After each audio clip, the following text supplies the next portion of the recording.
Let's move on to Jesse S.'s question. It says, I keep hearing thrown around that millionaires have on average 7 streams of income. Money Guy Show, does this track with your experience and with your clients? And if so, what do they look like? And I mean, you guys have a lot of interesting connections. You've worked with a lot of interesting clients. You're interesting people yourselves. What would you say to this? Yeah, it's really interesting. First, I think what you have to define is what do you consider streams of income, right? So some people, obviously wages, W-2 income, they're just coming in, that's stream of income. Some people consider stream of income like portfolio growth, right? Like if my portfolio is growing and I got dividends paying in, that's a stream of income that's also taking place in compounding. So I think you have to define that. I don't think, and Brian, I'll be curious for you to weigh in this, I don't think it's uncommon for millionaires to have multiple streams of income. But I would also say in our experience, it has not been a necessity. We have an annual wealth survey that goes out that we ask, hey, how would you define your path to millionaire? Were you an entrepreneur? Were you a virtuoso, have some unique skill and talent? Are you an executive? Or are you just a saver and investor? You have a job and you save consistently. And it's amazing that the vast majority of folks identify as savers and investors, not necessarily people that went out and found a bunch of different income streams and how to create these huge incomes, but they more figured out how to master deferred gratification, taking whatever their income is, whether it's through multiple streams or a single stream, and consistently save through time. So I think that having additional streams of income can be helpful and can be valuable, but I would not say that having 7 streams of income is a necessity to get to millionaire status. Well, I think it's good clickbait titles, but I just sat here and I was like, well, let's do this. So I was like, look, I'm going to go ahead and tell you, I think the majority of millionaires, I can count 5 very easily, and follow me through this. First, you got your job, your job, what you do to get the W-2, or that's one. I've got portfolio. Well, I guess it's saying passive, or no, just streams. Okay, so job counts, portfolio, but portfolio is not one, because originally I was like, man, this is only going to be 4, but no, it's going to be interest, dividends, appreciation through capital gains. So those are all, see, I'm telling you, but this is how they had to have gotten to 7. Okay. So I know I can see your This is real some creative estate. math. Real estate. Well, when you say 7, what do you think they're doing? Real estate is because if typically somebody, you inherit a house or you got into owning a you never house, sold your first house. You never sold. There's somehow you end up stumbling and tripling and you trip and fall into owning some real estate. So there's your 5th.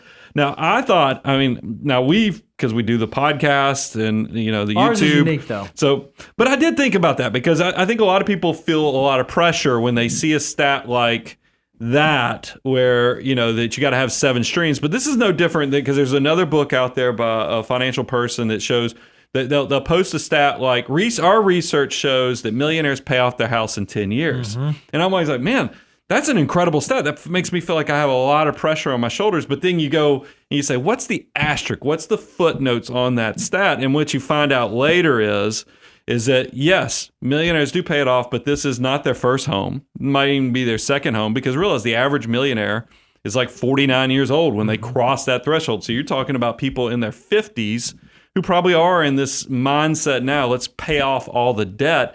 So you can still have the stat without really getting the clarification of what nuances went into it. And I think this is the same thing, is that, yes, probably millionaires do have at least 5 streams of income coming in, but that's not necessarily, you're going to end up there. Don't aspire to create streams so you can resemble a millionaire. I want you to aspire to get to the critical mass or the escape velocity point of how do you get to $1 million? Because once you get your assets through saving, through investing, through automatic for the people, making the easy habit, the good habit easy, that is actually what's going to make it. And then all of a sudden you're going to find out, once you cross that threshold, all of a sudden all these other streams start showing up, because you're going to have a portfolio large enough that now when a real estate opportunity comes your way, you jump on it. Or some other way, a side hustle comes on you. Man, that's a great deal. I think that's what I want to retire to. I want to get into content creation. There's another hustle that jumps in. I would not aspire just to create 7 streams of income. I would actually try to figure out what's my entry point into 7-figure status and how do I hit it hard, hit it often, and make it happen. You know what I think millionaires have more than streams of income? They have multiple savings streams. Because I was thinking through this. When we think about the millionaires that we work with, if you look at the financial order of operation, they got a stream that's going into their 401k, and they got a stream that's going into their Roth IRAs. They got a stream that's going into their HSAs. They got a stream that's going into their after tax. Their saving streams, where their money is going to invest, way more important than where the money's coming into them from.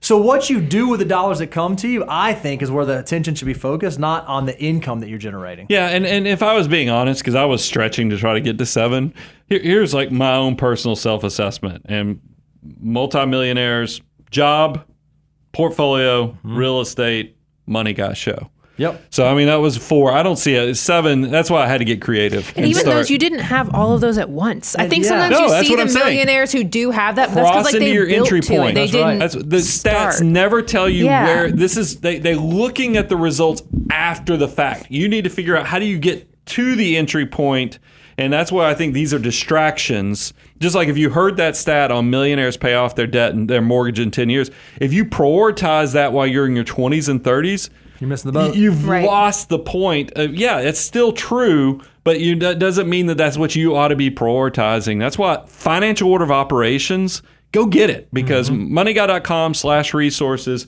we're not playing around. This actually helps you to know what to do with your next dollar to prioritize the journey without all the distractions that crazy stats like that can tell you.